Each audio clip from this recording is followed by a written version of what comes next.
Halo Sobat Sehat semua, Assalamualaikum warahmatullahi wabarakatuh.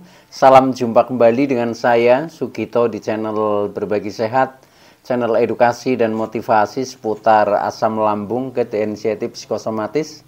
Berdasarkan pengalaman saya sebagai orang yang pernah mengalami gangguan asam lambung, anxiety, psikosomatis. Harapan saya khususnya kepada teman-teman yang masih dalam penderitaan asam lambung, anxiety, psikosomatis, setelah menonton video ini akan dapat tersugesti dan termotivasi untuk dapat cepat sembuh. Saya bisa sembuh, insya Allah teman-teman pasti juga bisa sembuh, badai pasti berlalu. Baiklah teman-teman, pada kesempatan kali ini ya, saya akan berbagi seputar asam lambung, anxiety, psikosomatis dengan topik tip agar mudah tidur.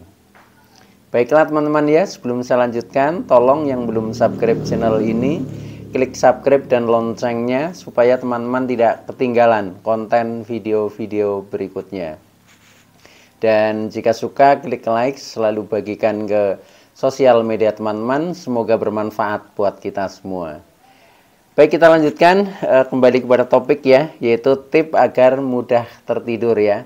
Teman-teman semua perlu kita sadari bahwa penderitaan asam lambung, anxiety, psikosomatis yang disebabkan oleh multifaktor ya, baik itu faktor fisik maupun faktor psikis dengan sensasi yang sangat beragam, mulai dari ujung rambut sampai dengan ujung kaki yang sering kita kenal sebagai 1001 rasa sensasi, memang sungguh luar biasa, sungguh dahsyat dan perlu kita tangani dengan bijak agar penderitaan asam lambung, anxiety, psikosomatis dapat cepat membaik hingga sembuh total. Nah, khusus pada session kali ini ya, saya sharingkan hal ini mengingat banyak teman-teman kita yang masih mengalami insomnia ya, jadi susah tidur ya. Nah, memang itu sudah menjadi apa ya? Ya, hal yang umum lah ketika kita mengalami penderitaan asam lambung, anxiety, psikosomatis, pasti ada fase-fase di mana kita itu susah tidur ya.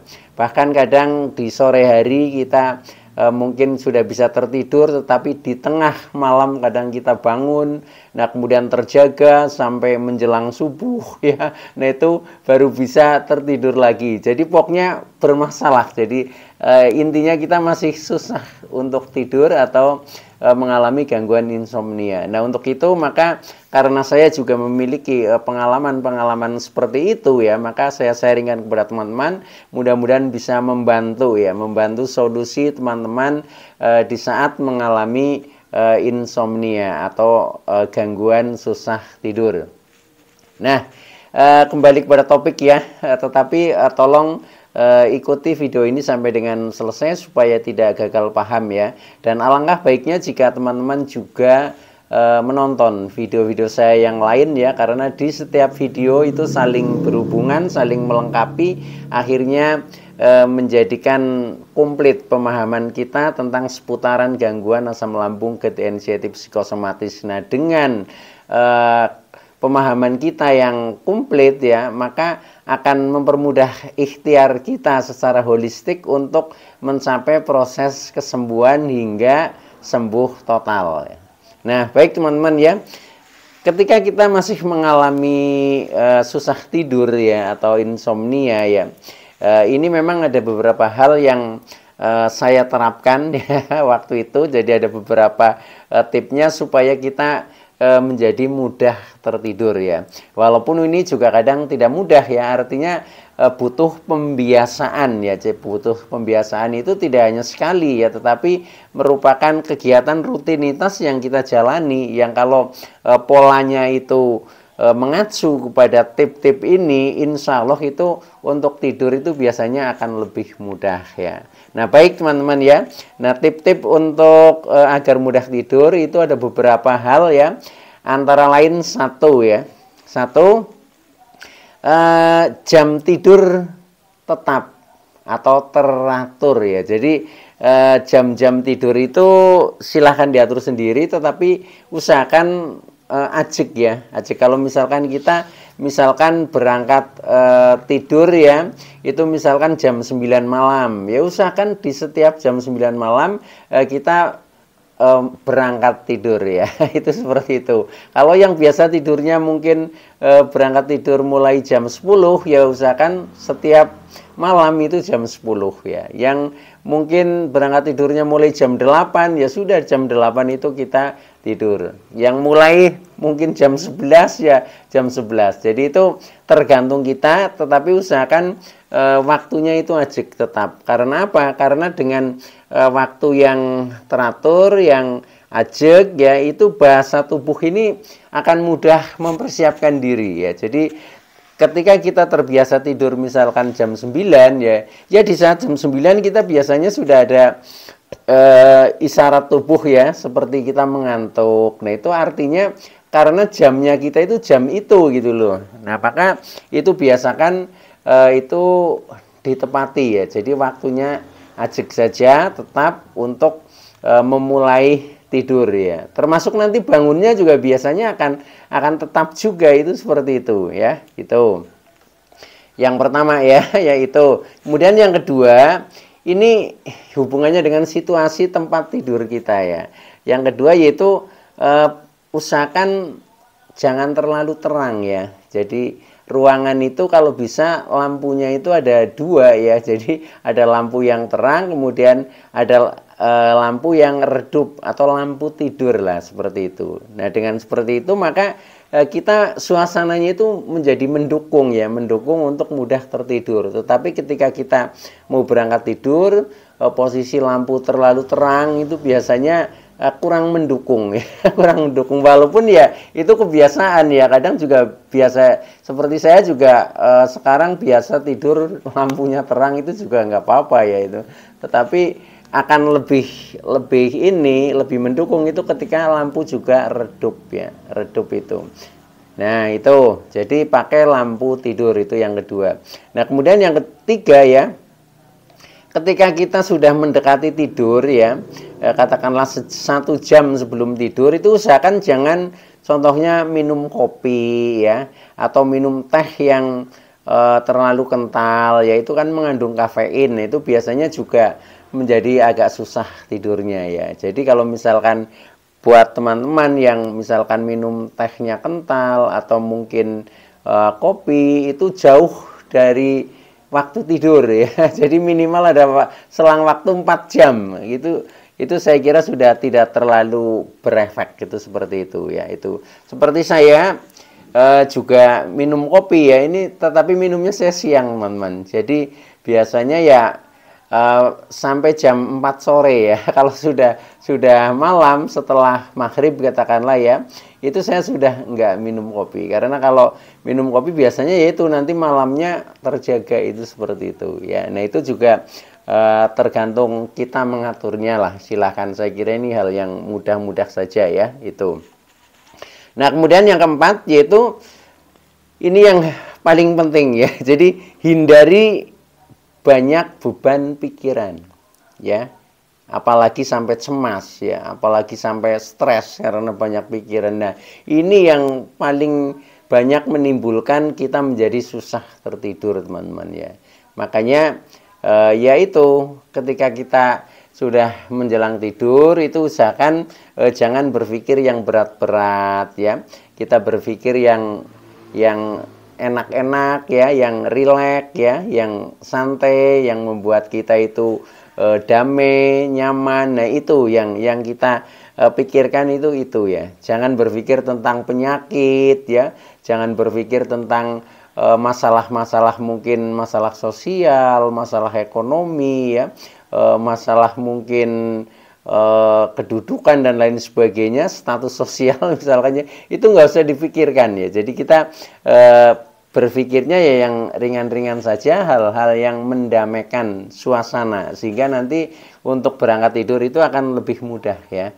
Itu diusahakan seperti itu. Walaupun untuk mengendalikan pikiran juga kadang sulit ya, karena pikiran ketika kita belum tidur memang aktif terus, aktif dengan sendirinya, itu seperti itu ya itu. Tetapi kita hanya bisa mengendalikan itu seperti itu ya itu.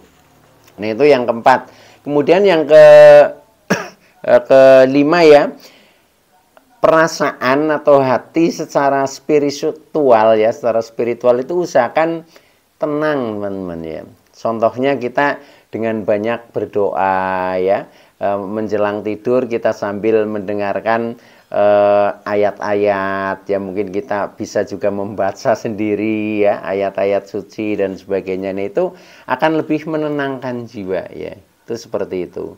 Nah, maka dari segi perasaan, khususnya perasaan secara spiritual ini kita sudah istilahnya ya menyatu dengan Sang Pencipta ya, sehingga kita adanya hanya damai, hanya damai, hanya tenang. Nah, itu insya Allah nanti akan lebih mudah untuk tertidur, karena tidak ada yang dikhawatirkan lagi ketika kita sudah merasa dekat ya, terhubung dengan Sang Pencipta melalui doa-doa kita ya. Ini itu biasanya kita merasa tenang, damai, dan akhirnya mengantarkan kita untuk tidur itu jauh menjadi lebih mudah ya.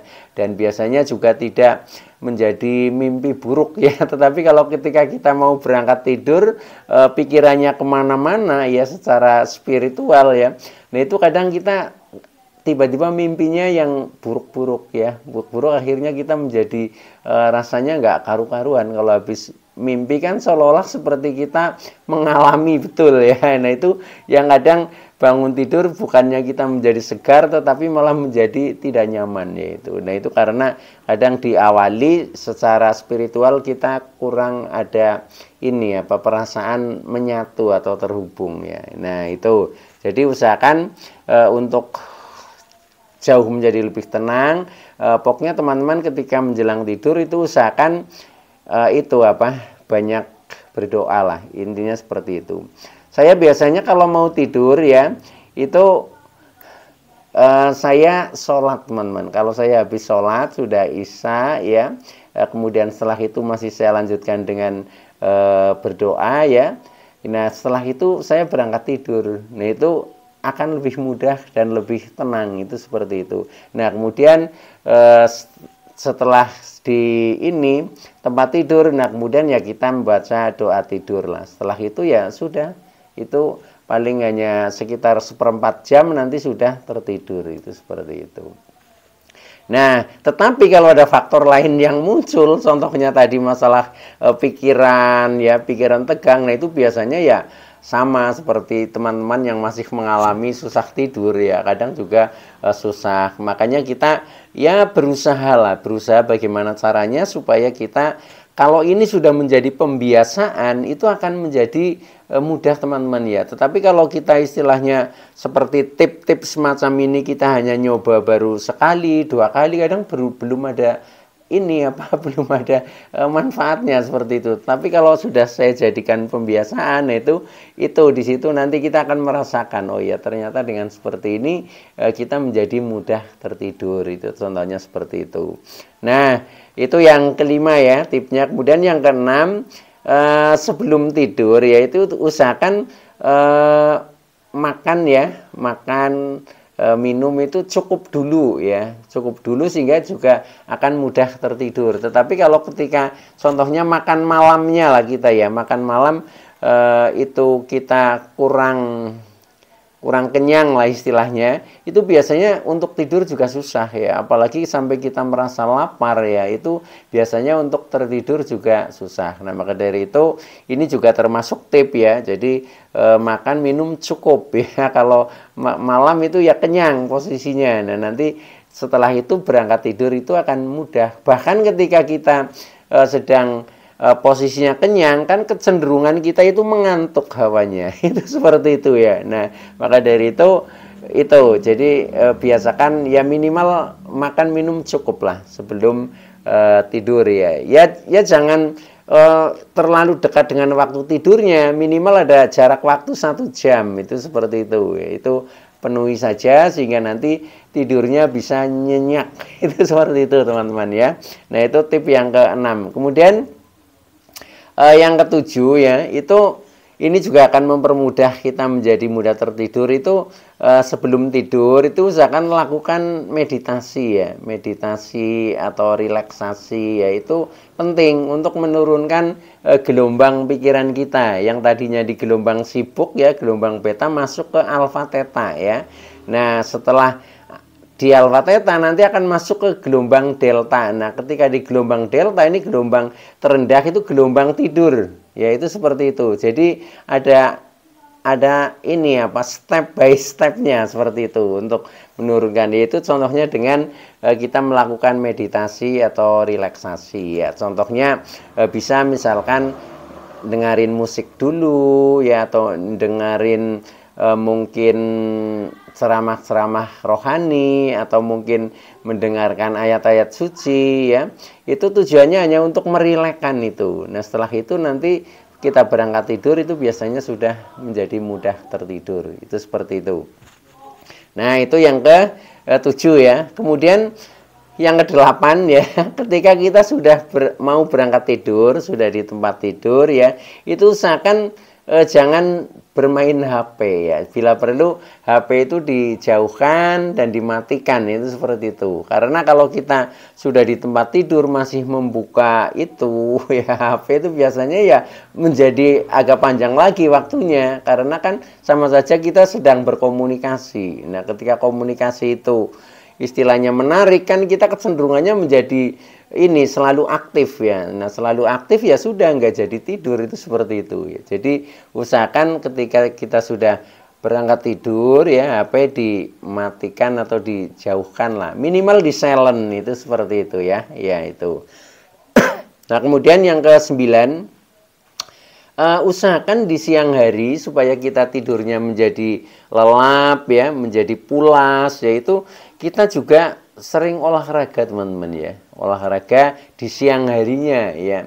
Ya olahraga ringan lah semampu kita. Minimal tubuh itu berkeringat, itu seperti itu. Terserah mau bentuknya jalan kaki boleh, mau melakukan kegiatan apa saja di rumah boleh ya, dengan catatan kegiatan yang bersifat fisik ya, supaya kita sampai keluar keringat, itu seperti itu. Nah, itu insya Allah nanti tidurnya juga akan menjadi terlelap ya, menjadi mudah. Ini tip yang ke-9 ya. Kemudian yang ke-10 ya, tipnya ketika kita susah tidur ya, supaya menjadi mudah itu biasakan jangan tergantung obat-obatan teman-teman ya. Iya, memang ketika kita makan misalkan obat tidur itu saat itu juga mudah tertidur ya. Tetapi ketika kita ketergantungan dalam jangka waktu yang panjang, nah ini yang kadang efeknya yang kurang baik ya bagi kesehatan organ-organ tubuh kita yang lain. Nah, maka dari itu usahakan jangan menjadi andalan ya, jangan tergantung terhadap obat-obatan, khususnya obat-obat kimia ya. Jadi saya sarankan pakai hal-hal yang natural lah, natural biasa saja ya. Yang penting kita jadikan pembiasaan, insya Allah itu akan menjadi mudah tertidur itu. Nah, ada satu hal lagi ya, ini ya, ketika kita susah tidur ya, itu kalau saya ini ya, mungkin buat teman-teman ya boleh dicoba ya, makan pete teman-teman ya. Jadi makan pete itu sama kulit arinya ya. Nah, itu kalau saya cukup 5 biji ya, 5 biji pete itu. Nah, setelah itu mudah sekali tertidur. Itu yang saya lakukan seperti itu. Cuma kan kadang nggak mesti ada ya, nggak mesti ada petenya itu. Tetapi kalau ada itu bagus sekali. Dan pengalaman saya itu kalau habis makan pete itu tidurnya pulas luar biasa, itu seperti itu. Karena memang sifat dari pete itu juga termasuk ini apa? Mengurangi stres ya, mengurangi stres sehingga pikiran ini menjadi jauh lebih tenang, itu seperti itu. Nah, itu juga boleh dicoba ya, siapa tahu cocok buat teman-teman ya itu. Nah, baik ya, itu dulu yang bisa saya sampaikan. Mudah-mudahan bermanfaat buat teman-teman ya, dan mudah-mudahan teman-teman yang masih dalam gangguan asam lambung, GTN inisiatif psikosomatis akan segera disembuhkan ya. Saya bisa sembuh, insya Allah teman-teman pasti juga bisa sembuh, badai pasti berlalu. Oke, terima kasih atas like, subscribe, serta komennya. Sekian ya, wassalamualaikum warahmatullahi wabarakatuh.